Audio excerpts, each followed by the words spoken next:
Alright, what's going on, everybody? Today we're reacting to the UFC champion Tom Aspinall, interim champion. The fight versus Jon Jones for the heavyweight belt, real belt, in UFC should be made in 2025. I don't know if Jon Jones and the UFC is taking forever to announce it. Tom Aspinall is ready to fight him. I'm not a fan of either Jon Jones or Tom Aspinall. I like them both. I want the fight to happen. Makes sense. I mean, Jon Jones gonna fight Ngannou. Don't tell me he's gonna not fight Aspinall now anymore. He's gonna be a blemish on his record, in his resume, and his legacy. But let's go ahead and react to some of the clips and see what they ask him. Oh, bro, cardio really going at somebody. I've never seen anything like that guy. He's unbelievable. I mean, you wouldn't know about your cardio really because you have the shortest average fight. I've not got any. I just don't, like, after a minute, I just exhaust myself. I just get. But that's what everybody thinks. That's what everybody thinks. Well, we wouldn't know, bro. You have the shortest average fight time in UFC history at 2 minutes and 2 seconds. Yep. That's good. How would we know if you can go? I don't. It's a mystery. That's true. Crazy works. Crazy stat. For everybody. You know what I absolutely love? It's one of my favorite things about my style is that nobody knows anything about me. Yeah. Like, I'm sure we're going to get to some Jon Jones conversations at some point. Jon is a massive studier of his opponents. Yeah, he's a massive tape studier. Like, that's one of the things that he does best.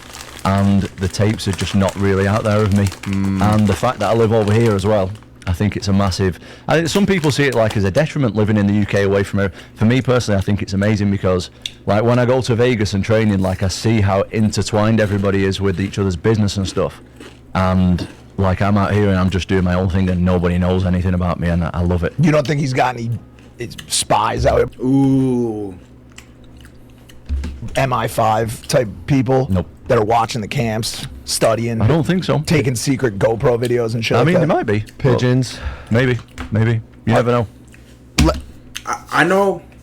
This is one theory I had about Mayweather.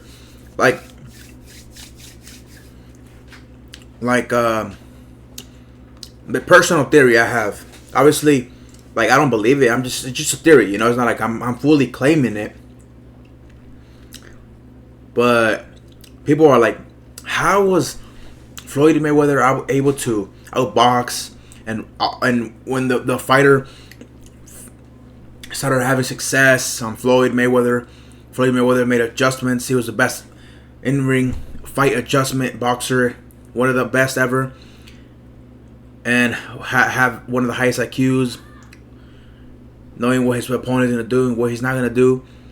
You know, a good theory would be that maybe he had spies in the other person's camp. Let's ask this question right now for the clip. Ooh, he wants to clip. Is Jon Jones scared to fight you? Yes. Facts. They said he was scared about Ngannou, Francis Ngannou. Now, me personally, I don't think Jon Jones is scared of Francis Ngannou or Tom Aspinall. Because he believes in himself, he believes in a higher power, and he believes in his skills. That's what I personally believe from afar away, from what I've studied online, from what I can tell from my eyes. But the thing is, I think he is scared to lose, because out of every person he could ever fight, everybody on the current roster and in the past rosters, he's been a professional fighter. The two guys that he has avoided and prolonged to fight them, and one of them he didn't even fight, which is Francis Ngannou, and now he's doing the same thing to Tom Aspinall. Why? Because as a fighter and as an athlete, you know your strengths and weaknesses, and you know when another athlete could have your number that night if you don't bring the best, and sometimes you don't bring your best and you could end up losing. And that's what Jon Jones doesn't want, because his GOAT status comes from the undefeated quote-unquote record, which is, you know, what people tie almost like to Floyd Mayweather. Undefeated. Absolutely. I mean, the thing with Jon is conning the public, man. Whoa. And Logan Paul, it's his favorite fighter. Yeah. Oh, is it? Yeah, Jon Jones knows how to sell a story. Any publicity is good or bad publicity. He knows how to direct and sell narratives and take the blame out of him. Is it really? Well, Listen, I mean, he's definitely top 3. He's definitely top 3. absolutely. I'm not disputing that he's an amazing fighter. I think the fact that he didn't want to fight Ngannou for 3 years, and now he's not wanting to fight me for over a year, and he just, the way he manipulates the media and the public is super smart. I'm not taking anything away from him, but do I think he's scared to take the tough fights at this stage in his career? Absolutely. Can you understand that? Absolutely. Yeah, I can. You can empathize with that? I respect it. I respect it. But if you're going to ask me the straight up question, is Jon Jones afraid to fight me? The honest answer would be yes. Well, is regardless of that and that fear, because clearly he's overcome it at times in the past. Is that fight fucking happening? I cannot say or deny. No, right now we're actually waiting for news. We have had to do. I'm chasing it up. Like the UFC are saying that it's going to happen. I'm chasing it all the time. I want the fight really bad. You know what? It's not even. Like, I see people online saying, like, you know, the thing that happened with Conor and Chandler. Yeah. People are like, don't be like Michael Chandler. Yeah. Listen, it's not about the fighting John. It's about the UFC heavyweight title. Yeah. Like, I've got a version of the title, but I wanna be the undisputed champion. That's all it is. It doesn't matter about John. I'm trying to be the undisputed heavyweight champion. That's it. Yeah. I'm not chasing one fight. If I can fight John and get the biggest scalp in MMA, absolutely, I'll take it. Do you know what I mean? And it's a great time for me because he is slowing down a little bit, and I've not even reached my prime yet. So, Spoken like a true A-side right there. I mean, I'm not the A-side. I'm not going to start pretending that I am. That guy's going to get $30 million to fight me. He's definitely the A-side, but I definitely think it's a fight that I can win. When he came back against Surreal, Yeah. you watched that fight? Yeah. Were you surprised at how good he still was after all these years? No. And moving up to heavyweight? No, you know what? I think John, like you said, I think he's one of the best fighters ever. Definitely top 3. That's debatable when you start putting in about drug tests and stuff like that, I think. Damn. But he definitely, like, skill for skill, is one of the top 3 fighters ever. I'm not debating that at all. What drug are you talking about specifically? Well, he's done a few. I think he's done a few. I can't tolerate the Jon Jones slander, bro. It was a fluke. It is. It was a recreational, he has fun. Is slander not when you're saying something that's inaccurate? That is true. No, I don't think so. I think that's the definition of it. No. It is. Somebody It is Google slander, it. That's that's- libel. Think? No, I think slander. The definition is that you've said something that's not I true. thought it's basically when you say something when that's you're publicly true, saying, and it's true. you're in the clear. Don, buddy, I'm trying. I'm trying, bro. I ran into him at the inauguration. Such a nice guy. Also, Yeah. just proper bloke. Man, it would be crazy to see you guys fight, though. I would. I think it's Probably be it's there. the biggest fight in MMA at the minute. I think so. Yeah, I mean, you got a few big fights. You got like DDP and Kamzat, huge fight. Yeah. You've got Ilya. Here's the problem though. Here's the problem. I know I'm looking like I haven't 18 days. Here's the thing though. Jon Jones didn't ask for all this money, asked for all this time. By the fight, the time happens, Tom Aspinall is gonna want this fight so long. I believe and I predict.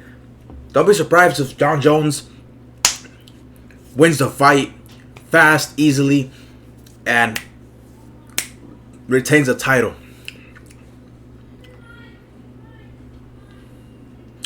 Now, I don't think he's going to make him the quote-unquote GOAT just because he beat Tom Aspinall. There's other people he can keep fighting.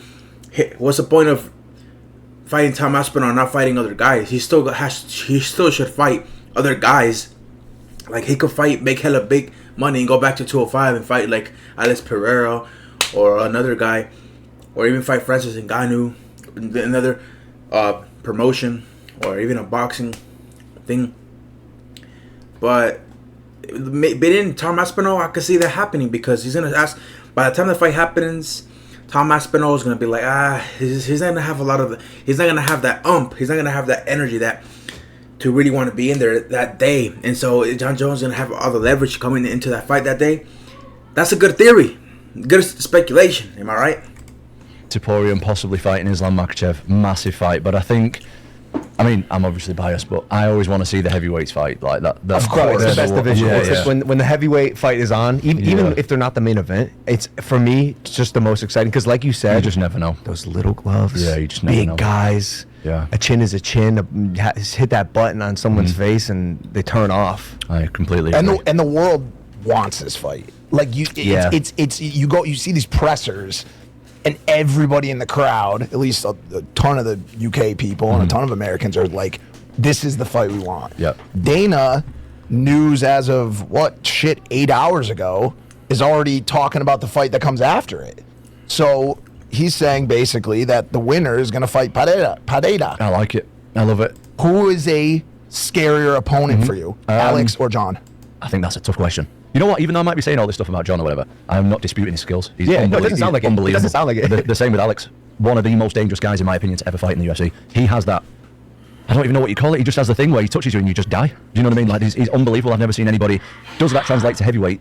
I'm not sure. How does his punch resistance look at heavyweight? Because he has been knocked out at middleweight before. But again, you could put that down to cutting weight. Like when you're taking loads of like fluid out your body and away from your brain and stuff, and you're cutting a lot of weight the day before, and you get punched clean. Like that's what he was doing before. So maybe his chin's a little bit better. I don't know.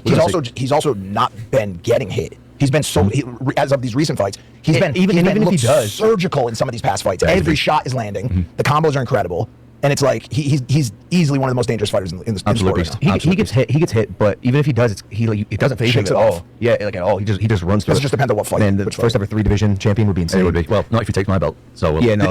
If it's against someone else, that's pretty cool. But if it's against me, Warzone fans, the wait is finally over. Heavyweight champion. Back to the program. You mentioned it when talking about your title. You said it's a version of the championship. Yeah. And it is the interim heavyweight championship. Does that bother you, or can you still feel proud that you are the current? No, you know what? I'm currently ranked #1 in the world, which is amazing. Yeah. But I want to be known as the best. I don't like. See, this is for me. This is where the UFC separates from like boxing, because in boxing you got a million divisions and you got 5 or 6 champions at each weight. Yeah. And it's like this guy's a world champion. Oh, well, what about this guy? Oh, this guy's a world champion as well. Oh, what about this? Oh, so they've got like 5 champions, and that's a bit weird for me. Like I think there should be like one face, one name, every division. And I obviously want it to be me. Whereas Jon's like doing some weird stuff about it. Like I say, the problem isn't with Jon. The problem is the fact that he's sitting on the belt and not doing anything. So I think that to answer your question, I want to be known as the guy at heavyweight, or at least have a shot. Just give me a shot. Give me the opportunity to do it, and I think I can do it. How much of it do you think is drawing Jon out, like you personally, versus deal size, Dana? Like, is there something you could say right now, like down the pipe, that's gonna get him out of that wherever he is? I don't think much of it. I think he just wants money. I just think he wants money. It's the fight. It is the fight. I think it's down to him and Dana or whoever else. Yeah, Dana loves Jon Jones. He's trying to grease up his ego a little bit. Maybe I don't know what he's trying to do. But I think ultimately Jon's just after some money. And fair play, like I would be the same. Well, again, you are a dangerous fight, so it has to be worth it if it doesn't go his way. You know, he could still walk home and be like, damn, I just made X million dollars and I feel fine. Yeah. You were mentioning some of the guys in the UFC right now, some of the super fights, and everyone is such a good fighter right now. I feel like the talent in the UFC has gotten so good. Yeah. How do you feel about the UFC as an entertainment vehicle at the moment? I mean, I can only speak for how it looks in the UK because this is where I live, this is where I'm from. Yeah. And since like after the pandemic, it just went massive. Like we had a few big shows at the O2 Arena. And if you're from the UK, like that's the place that you want to fight. Yeah, you know? for sure. Like I'm from Manchester, I'm not from London, but it's like if you're fighting in London in the O2 Arena, it's like for us it's massive. So we had a few massive shows there, and it's skyrocketed in this country now. It's huge, and just the level is like I went to a local show on the weekend. I've not been to a local show for maybe 5 years, and I'm seeing like amateur female fights, 2 girls who are like 18, 19, and the skills are unbelievable. Yeah. Like it's what you used to see in the UFC like 10 years ago, and now you're seeing like amateur girls with like 1 or 2 fights doing the same thing as like UFC fighters did 10 years ago. It's unbelievable how far it's gone. It's insane. You see like highlights of some of the greats, and they just it doesn't look as competitive as it is it's really now. weird you say that because recently I was watching a Crow Cop fight, and Crow Cop is like one of my heroes, of course. And I was watching him fight a guy, and I didn't actually know the guy it was a UFC fight, and I was watching, I was like, these two like don't look very good, you know, like because I'm used to watching, and I'm not saying Crow Cop isn't good by any stretch of the imagination, but compared to like today's MMA, it's just the levels are so different now than they were like 15 years ago. Feels way different. Yeah, now. so different. Okay, and I see guys like Ariel Helwani saying at the moment he thinks UFC is lacking like a star. There's a serious like superstar problem. I don't think it's just him saying that either. It's a little bit of the sentiment right now in terms of I think it was where your question about entertainment value was going. Like we've entered this like Dagestani wrestling period. Like some are already calling it the boring era of the UFC. I'm not personally saying that, by the way. Neither is anyone on this podcast, Logan Paul, or the Impulsive Podcast as a whole, or Tom Aspinall. I should say that right now. But people are saying it. Some people are saying that. And so like, who is going to be the person that brings that bravado, that knockout style? Because it was Sean for a second. Like people really loved watching Sean. They loved watching him knock people out. And then all of a sudden, you got this fucking little takedown problem that ruined the day, you know? And it's like, well, I think that's quite subjective, to be honest. I think. Listen, I'm a Sean guy. No, I mean I like Sean as well. Of course, he's one of my favourite fighters, to be honest. But I actually like that Dagestani style of wrestling. I actually really appreciate it for what it is because it's really hard to pull off that kind of stuff. But I think when you got guys like Ilya Taporia, who's in the mix now, DDP, and especially these guys coming from like all over the world, do you know what I mean? Like we're not just. I don't know. I feel like the American bravado style of being like cocky and stuff. No offense, but I think that's like is mainly appreciated like in America. But like the other stuff, Like if you take a Dagestani guy and walk him around the streets of Dag, he's not going to be able to move. He's going to be that popular. Do you know what I mean? So I think that's looking at it from like a very North American point of view. Whereas in other parts of the world, I think they appreciate it a bit differently. Makes complete sense. Yeah. And you've seen like, I get that completely. Like certain countries value respect, ritual, tradition so much more than America does, and we see, you know, a Connor, or we see, you know, some psychopath like that screaming and talking shit to somebody, and we're like, wow, that's so fun. You know, it's a good point. We're very different people, certainly. Yeah, I mean, it's definitely like a culture thing. And I'm, you know, an American. I'm from Ohio. I partially watch for the sport, but at the end of the day, I want to be entertained. You know, I want to see a dolly going through a fucking bus. Yeah, you like that? Yeah. You know, like I want to see shit fall apart. Yeah. Do you plan on throwing a dolly through a bus or anything? You know what? I think you always have to like play to your strengths, to like your personality, and I think that the public can see if that's not your personality and you're trying it. Like especially when Connor was in, we've seen so many guys trying to be Connor. So true. And And you see through it. I personally just look at it and just like, what the fuck is this? Yeah, Like, yeah. what? This is so corny. Anybody Like, in particular that you comes to mind? a lot of UK guys did it, like on the local scene, like okay. trying to be Connor, and Yeah, it's just like, what are you doing? Like, if that is your personality, absolutely, like, take your personality to the next level and go for that. But if that's not you, then I think you should take your own strengths and run with whatever you're going at. Do you know what I mean? So I think I do like to see it, but if your personality isn't going throwing dollies through a bus, like that's not really my scene. Yeah. Like I'm not just going to start doing it just to like try and make money or whatever or get eyes. Like I feel like I've got other ways. Like me personally, I got to hit you once and knock you out. Like if that isn't exciting for people, then they aren't fans of the sport. Do you know what I mean? Like if you want to watch like a drama show, like go and do that thing. But for me personally, I'm trying to fucking knock people unconscious, man. And like if you don't like that, then go and do something else. That's a great That was answer. sick. Yeah, That was sick. Yeah. Dude, such a wise answer, and I like it too because you're basically saying, be yourself in a roundabout so way. important. Authenticity, especially nowadays, Yeah. because you're so right. Like, dude, I was one of those guys trying to be Connor. Like when we first got into boxing, me and Jake, we were like, we're gonna wear suits like Connor. No, but it does sell though, and it's so. I think that if you have that in you a little bit, then definitely like exaggerate that. Yeah, a little bit. yeah, But yeah. if you don't, you're just completely faking it. I think that people are just like, what the fuck is this Yeah, guy doing? no. We had a little bit Yeah, of it, but and now I think we have a version of it. But I look back and I could see me like emulating and not being. Yeah, but yeah. also, at the time we were so young. Like we didn't really know who we were. Definitely. Yeah, you know what I'm saying? Like I'm sure it took you a while to like come into your own and realize what your strengths were. That you're Still speaking about. working on it. Yeah, still working on it. Do you know what I mean? But I definitely like. I'm nearly 32, so like we spoke about before, I'm like married with 3 kids and I've got the whole thing going. So I think as you get older and progress through life, you just naturally start gravitating to what your morals are. Do you know what I mean? And yeah, I'm still learning. I've not mastered life or this career by any stretch of the imagination, but I know what I'm all about and I know what I want to get across and what I want to do. So I'm just working on that. Got a good head on your shoulders. I'm man. trying. It definitely seems like We need some thoughts on the potential Logan Paul UFC arc. Okay, like Yeah. let's talk about this for a second. What weight are you? Like what's your weight? I'd probably fight 185, Yeah, which your weight. is Okay, like Yeah. let's talk about this for a second. What weight are you? Like what's your weight? I'd probably fight 185, Yeah, which your weight. is a tough fucking weight So class. name some of your opponents in that class. Like who would you be fighting against? At one point, Pereira. I think Drew Chris. DDP. Yeah. DDP's the man at the minute. Yeah, division. Yeah. Yeah, it's tough. It's tough. It would have been Izzy at one point. Is it too late for him to? Well, I've seen you do like you seem like really athletic. I actually seen you do the wrestling stuff. I was a massive fan. I actually went to a wrestling event recently. Hell yeah. So you met Cody? Yeah, I was with Cody. Yeah, Cody Rhodes. What a nice guy as well. Yeah, Cool yeah. guy. One of the best in the Yeah, business. awesome guy. And I actually really that's maybe something I would look at doing when I've retired from MMA. I would love to do that stuff. That is cool. Like I was not only the entertainment side but the athletic side. I was so fucking impressed with what these guys are doing. It's unbelievable. But I don't think you're too old. Like how old are you? You're not 30. 29. Yeah, I think you're Almost 30 though. I think you can still do it. I could get one for the right opponent, but it wouldn't be a DDP, dude. I'm not fighting for a world title or fuck it. Did you speak to did you have any Let's get it. Did you have any conversation with the UFC about it? Honestly, Logan Paul, this is delusional. You would get destroyed. I understand your confidence and your delusion. Believe me, I have, some delusions of my own, but these delusions are gonna be reality, man. Living my dream life. And you already are living your dream life, man. I mean, you're holding your bottle of Prime already, and you trying to go to the UFC. It's just kind of like this new random goal that you have. It doesn't make sense. I think if you do fight, it won't even make sense for it to be the first fight of a prelim. Nope, not on pay-per-view. But if you do fight on pay-per-view with a guy making his debut as well, but I just think, I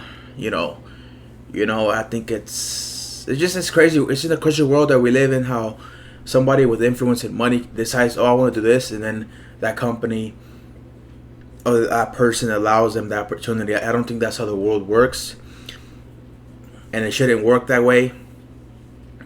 This is why the rich are evil, and evil stays rich, and the poor stay poor, because people with power want more power, and they want to get these opportunities gifted to them.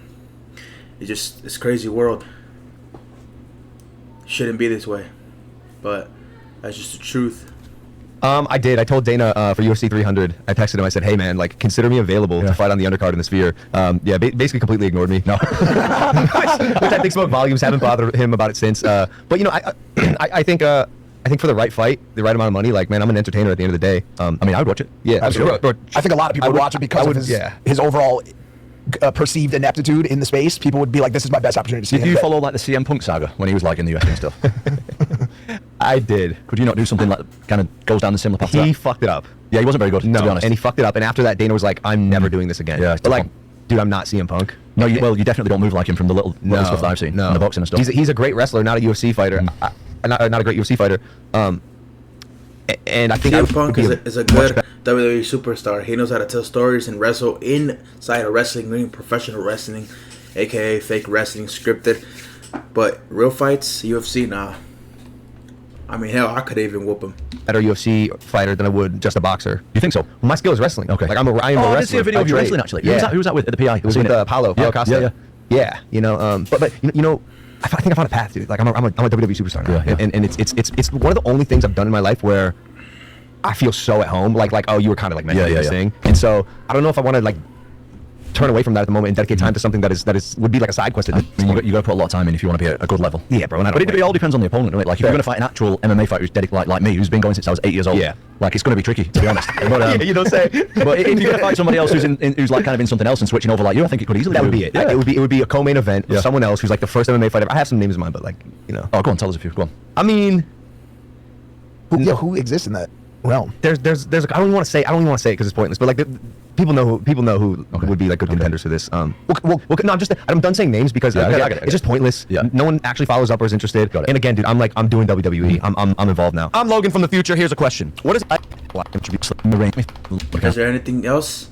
Just to name drop anybody who's struggling at the moment. But there's a couple of peers who are like the generation above me who I'm close friends with now.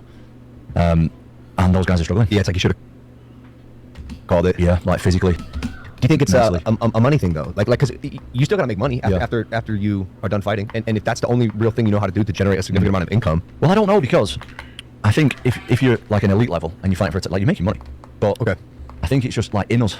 Like I've been doing this thing all my life. That's what I've got. Is it's like fight, the fight's over, spend a little chill time, then I get another date, start training again. That's all I know. Okay. And when that's gone, what replaces it? And also, what replaces 25,000 people screaming your name playing in the Sidemen charity match? What does that? What replace playing in the Sidemen? No, I'm alright. That's like, yo.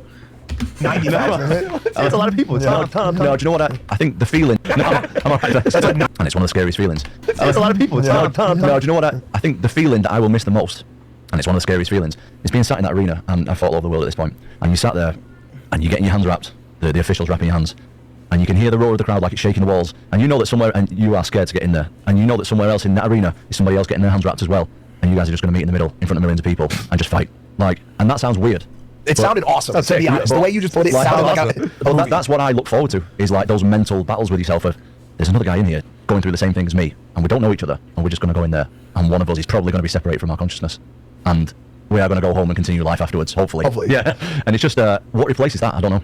So bad. The way you say it, like how you know that was one of the sickest like verbal illustrations I've heard of that moment. But like, what do? Do you go back to the English countryside and raise calves and get milk? Like, what do you do? You know, like what is there? What type of equivalent is there in your Sidemen charity match? Sidemen charity match? Why not? Would you ever consider being a YouTuber? I mean, I've got a channel. I've got a YouTube channel. It's in its infancy, but we're doing all right. We're doing well. Check it out, Tom Aspinall official, if you're not already, please. It's actually in the description. Oh, is it? Okay. Oh, thank you. Thank you. Do you like it? I like it. Yeah. Let's check it out though.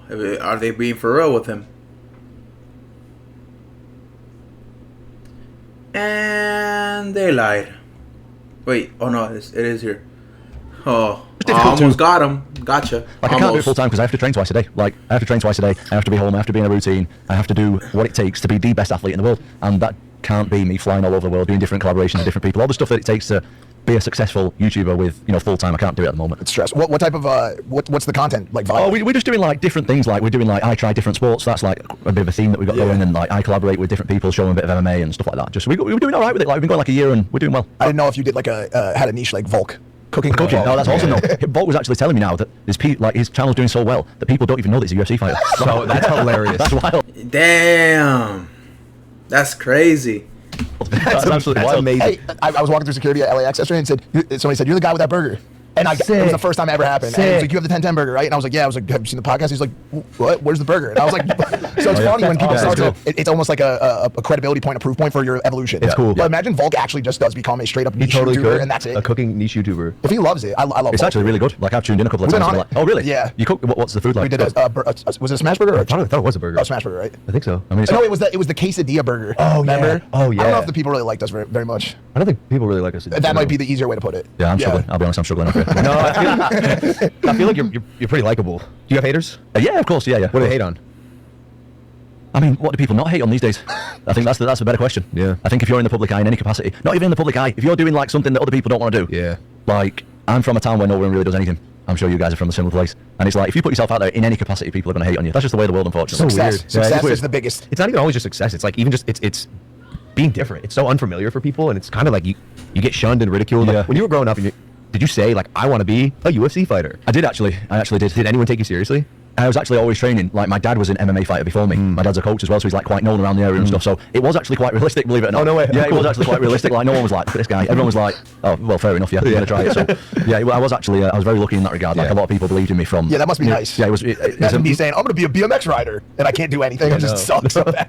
That was a crazy thing for you to say. I feel like. Yeah, I said multiple things. I said I was going to go get my master's at Columbia. All I ended up doing was heroin. Such a horrible turn, dude. Like, I made it out, but just barely. See, if people had told me, yeah, we believe in you to be the BMX rider, I probably would have skipped the drugs. It's your peers' fault. Yeah, it's your Justin Spear, you asshole. You didn't fucking, yeah, dude. Asshole, dude. I got the book out of it. That was cool. Oh, it is. Britney Spears. Got a dadager? Oh yeah, well, I never heard that before. Yeah, That's what we call it in the States. Yeah, I do. Yeah. Alright, it's getting kind of boring.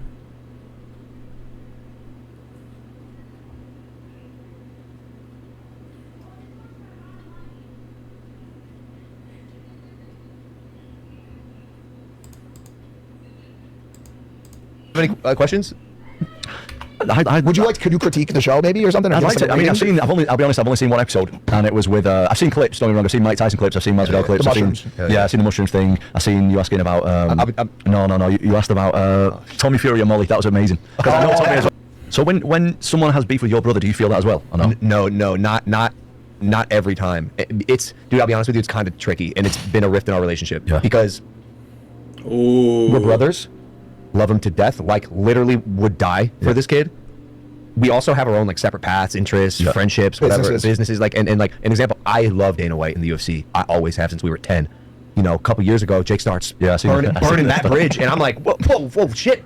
Like, am I included by default? Do I have to like not like Dana? But that's like kind of going against like what's important to me. Yeah. I have my whole career beef with KSI. We settled it. Turns out we like each other. But am I supposed to like not like him just because my brother doesn't? I mean, they've never really met either. Like, I know they get along. Just like I would, and so it's like kind of. And it's not just in that direction either. Like he signed with the brand that won't be mentioned. A couple brands I think that were competitive with your brand. We can say it. Well, whatever. But post Prime being created. Yeah. And so the thing that it comes down to is this is not like a normal like beef conversation. If his brother had beef, like real like physical, someone's trying to hurt me, there's no question, right? But when you get into this weird gray area where there's business involved, content, Jake Paul starting shit with people for content, Logan Paul starting shit with people for content, you can't always just forego all those relationships in the future just to be on your brother's side, to be on your quote unquote brother's side, right? And there are some people who agree with that take, who are like, yo, that's your brother.